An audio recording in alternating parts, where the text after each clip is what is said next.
Hi students, welcome to the Greater Chennai Corporation YouTube channel, which is facilitating you to learn easier and better. Now let's go down the memory lane. Let's recall your nursery poem, Row, Row, Row Your Boat. Come on, all of you, sing with me. Row, row, row your boat gently down the stream. Merrily, merrily, merrily, merrily, life is but a dream. Now, why have I told you to recite this particular nursery rhyme? It is definitely related to the current poem which you are going to deal from Unit 1 of your English textbook, Life, written by Henry Van Dyke. Now, in the nursery rhyme, Row, Row, Row Your Boat, what is the significant role that it has played? It is telling you that right from your childhood days, you need to learn that you should never give up. You have to move on, keep rowing, keep moving. With all the obstacles that come in your life, you have to keep moving. In the current situation, when we are facing a lot of problems during this pandemic, we need to be very bold. You have to strengthen yourself and face the situation. And remember, no storm lasts forever. Every storm is temporary. Today, we are going to learn a poem titled Life, written by Henry Van Dyke. The poet Henry Van Dyke was an American author, poet, educator, and clergyman. He served as a professor of English literature at Princeton University. He was elected to the American Academy of Arts and Letters and received many other honors. This particular poem that you are going to learn is a sonnet. What is a sonnet, children? Can anybody tell me? Very good. A sonnet is a poem with 14 lines. Excellent. The word sonnet is derived from the Italian word sonetto, which means a little song. In poetry, a sonnet has 14 lines, as you said, and is written in iambic pentameter. What is an iambic pentameter? Each line has 10 syllables accented on every second beat. Like you see here, let me but live my life from year to year. The second word here is accented. Me, live, life, year, year. Let me but live my life from year to year. So, it has a specific rhyme scheme. The first 8 lines of a sonnet is known as octave. The entire 14 lines are divided into first 8 lines, which are called as octave, and the second 6 lines are called as the sestet. Sonnets can be categorized on the basis of their rhyme scheme. Now let me read the poem for you. Let me but live my life from year to year with a forward face and unreluctant soul, not hurrying to, not turning from the goal, not mourning for the things that disappear in the dim past, not holding back in fear from what the future wails, but with a whole and happy heart that pays its toll to youth and age and travels on with cheer. The second stanza, so let the way wind up the hill or down, over rough or smooth, the journey will be joy, still seeking what I sought when but a boy, new friendship, high adventure, and a crown. My heart will keep the courage of the quest and hope the road's last turn will be the best. The language used by the poet is very simple. The words used by the poet are soothing and are such as friendship, smooth, sought, and soul. This emphasizes on the fact that the journey of life is an enjoyable one and is best to accept what it has to offer rather than going against it. We have to count on the blessings in life. Now look at the glossary. The certain words used in the poem are mourning. What is mourning? Feeling sad. The particular picture, this girl is covered with a veil. The poet says future veils. So this is the veil is used to hide or cover. Crown. You all know what is a crown. Crown is a position, a prize or position in life. Quest is a long search. Unreluctant. Unreluctant means willing to do something. So the poet is unreluctant soul, he says. A soul which is willing to do something. So this is the glossary. In the textbook you can find it. Now let me explain the poem. You will appreciate, you love the poem very much. Let me but live my life from year to year with forward face and unreluctant soul. The poet here says that life has to be lived, enjoyed happily. How should we face life? Forward face. You have to move forward, go ahead, keep moving. And with the unreluctant soul, I told you already, unreluctant means willing soul. You have to move forward with a willing soul. Not hurrying to, not turning from the goal. He says you have to move in life patiently. Whether there are ups and downs, happy or sad, you should never hurry, but you have to turn from the goal, thinking about the dangers or the difficulties that you have to face. You have to be very steadfast. You have to go forward with a willing soul, not hurrying and not turning from your goal.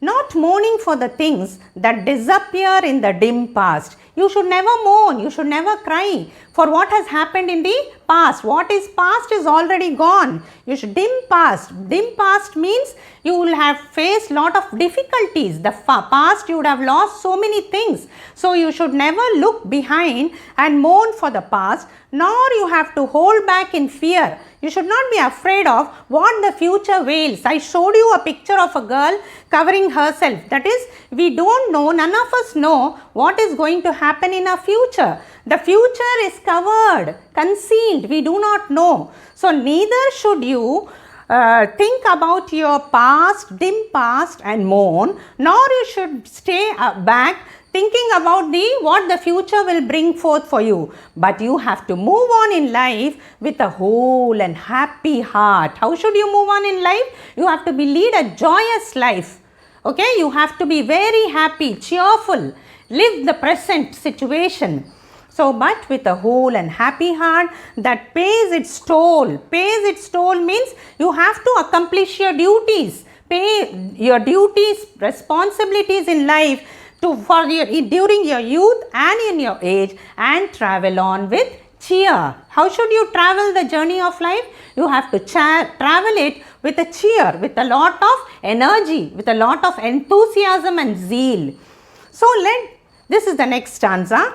So let the way wind up the hill or down. See, up the hill or down refers to the ups and downs in life. You face good things, you face bad things, there are happiness, there are sorrows, there is brightness, there is darkness in your life. So you have to, the way of your life will wind up with a hill, in the hill, up and down. Over rough and smooth, the journey sometimes will be rough, the journey sometimes will be smooth, but your journey, you have to remember that your journey, you are the author of your journey and you have to run through your journey with joy.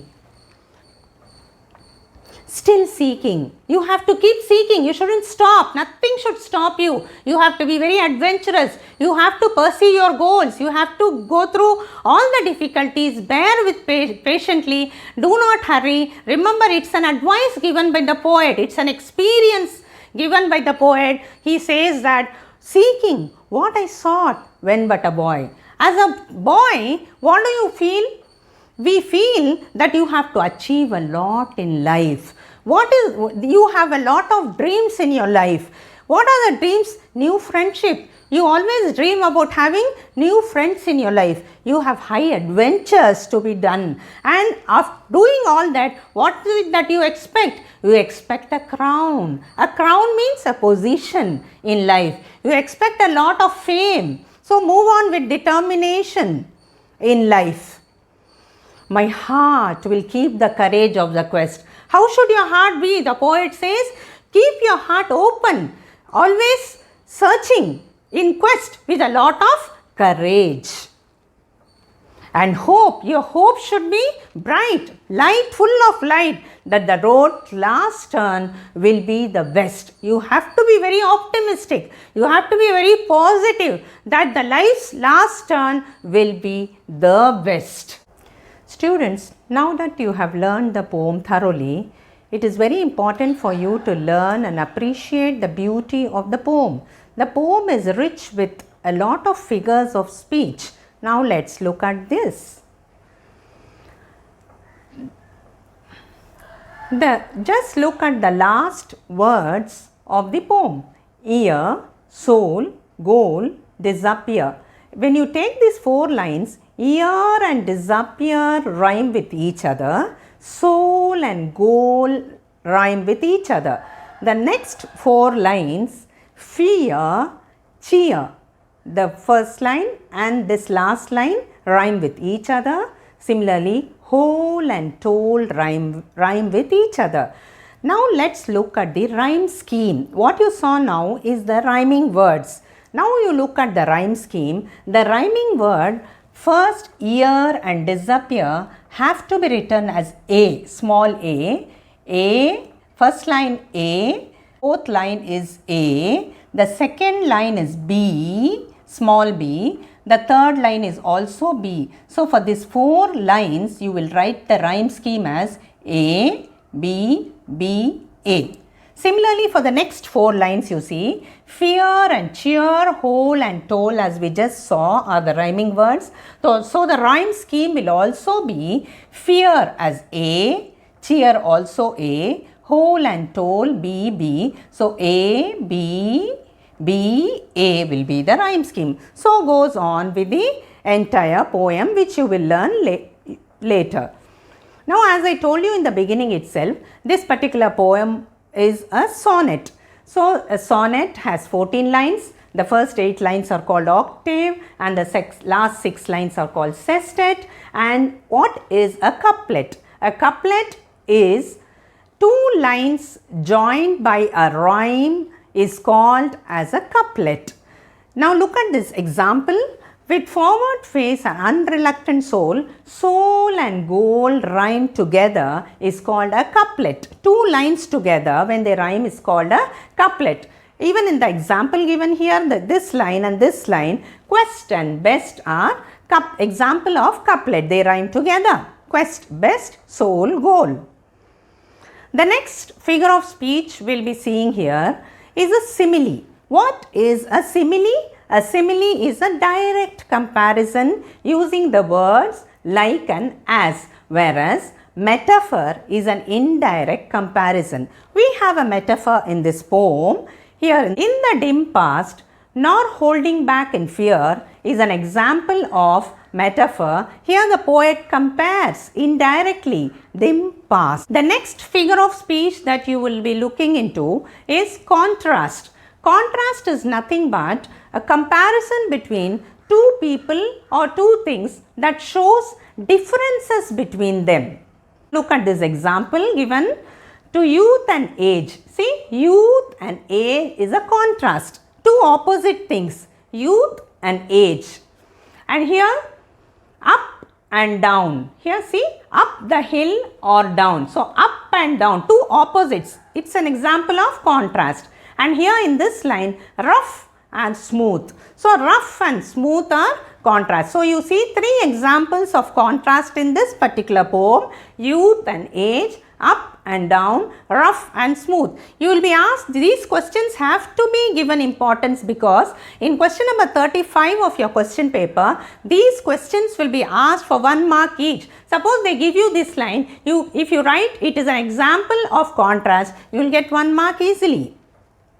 Next we move on to the alliteration. Very easiest form of figure of speech is alliteration. What is alliteration?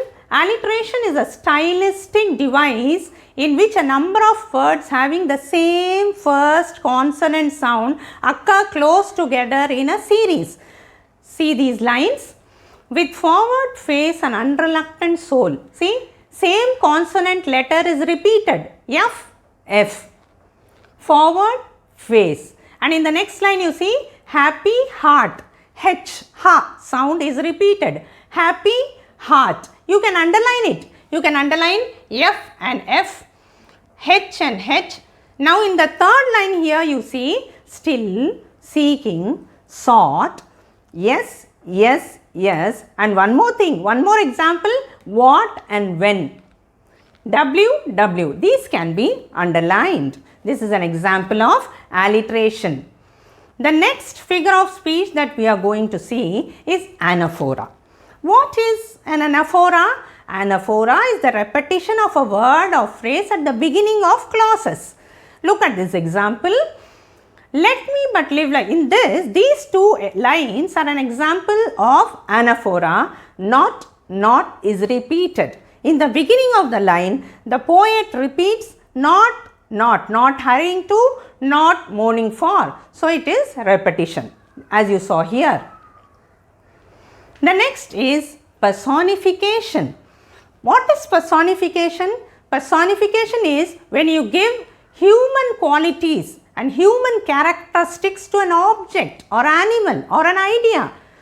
For example, the stars winked at me. Who winks? Actually a person. So here the stars are winking at me. So it is personification. Look at the lines from the poem. So let the way wind up the hill or down. Personification here is the way is personified. Way is winding up the hill or down. So the way is personified as a human taking up the hill or down the hill. The next we move on to, we saw in the beginning itself, rhyming words I told you.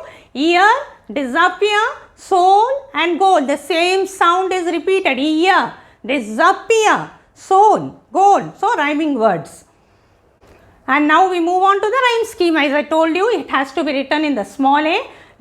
So ear and disappear, A, soul and goal is B. So A, B, B, A is the rhyme scheme. Children, I hope you enjoyed the poem. We are in fact very fortunate to have this poem at this particular time during pandemic especially, because the poet encourages and inspires us a lot to be happy, to stay focused. So it is the duty of you students to work very hard and stay healthy, stay happy and do your work with a lot of enthusiasm and zeal. Now I would like to remind you that this is a memory poem. Learn it by heart with a whole and happy heart. Please go to your textbook, page number 18, exercise A, B and C, and answer all the appreciation questions. I hope definitely you will be able to answer after seeing this class. Come on, let's conclude this session on a happy note. Let's go back to the nursery rhyme again. If you're happy and you know, clap your hands. Come on, sing along. Enjoy the rhyme. Bye-bye. Thank you. See you again in the next class.